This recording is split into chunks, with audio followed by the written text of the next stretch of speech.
अब हम देखने वाले हैं यूनानी। यूनानियों ने क्या नाम दिया इंडिया का? यूनानी इसे इंदे बोला। क्या बोला भारत को? हमारे इंदे। ठीक है।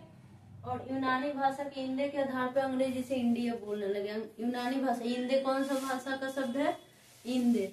इंदे किसके लिए यूज किया गया? हमारा देश जो भारत है उसके लिए इंदे शब्द यूनानियों ने यूज किया।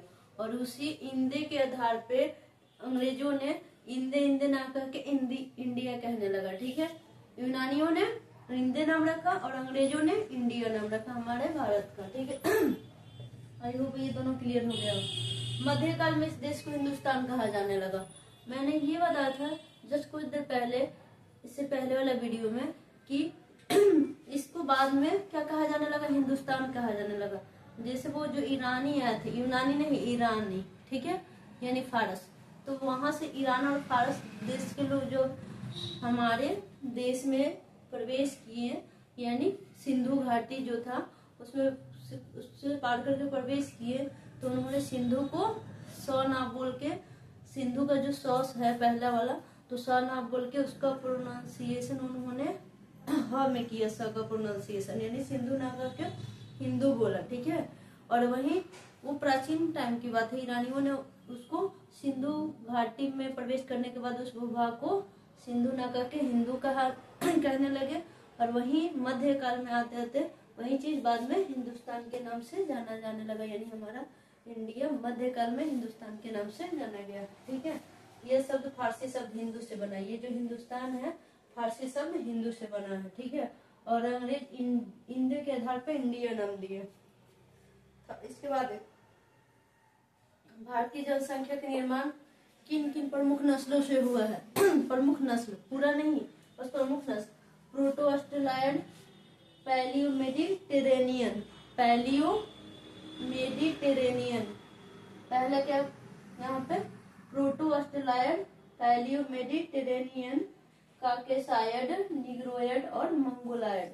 ये प्रमुख नस्ल हैं जिनसे मिलकर भारत की जनसंख्या का निर्माण हुआ है। अब तक हमने क्या देखा?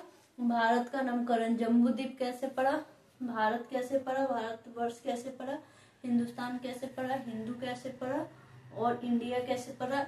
इंदे, इसको किसने नामकरण किया? इंदे किसने बोला?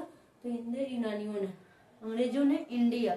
मध्यकाल में हिंदू, जो कि फारसी शब्द था, वहीं जाके बाद में मध्यकाल में हिंदुस्तान कहलाने लगा। हिंदू ईरानियों ने नाम दिया था। ठीक है। सिंधु ना करके उन्होंने सौ फारस शब्द था, और सौ ना करके उन्होंने सौ का प्रोनाउंसिएशन यानी उच्चारण क्या किया?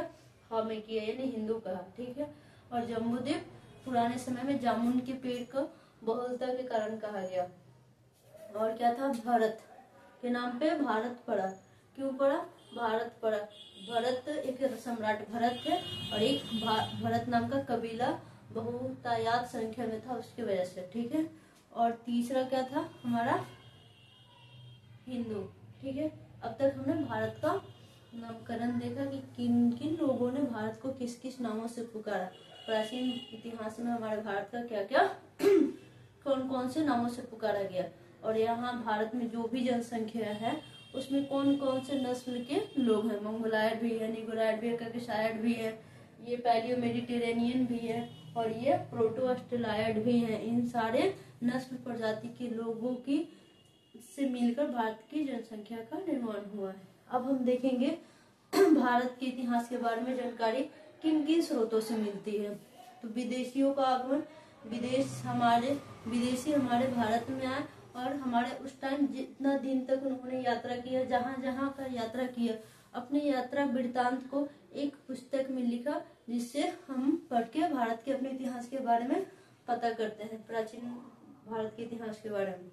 दूसरा है पुरातत्व संबंधी साक्ष्य, यानी खुदाई हुआ तो उससे कुछ चीजें मिली, जैसे हड्डी मिला, कहीं से पशु का, कहीं से कुछ मिला, उसके आधार पे भी हमारे प्राचीन इतिहास का क्या हुआ पता चला। और एक साहित्यिक स्रोत, साहित्य से पता चला, विदेशियों के विवरण, विदेशी लोग आए और उन्होंने क्या क्या कुछ साक्ष्य दिया जिससे हम जानते हैं। और पुरातात्विक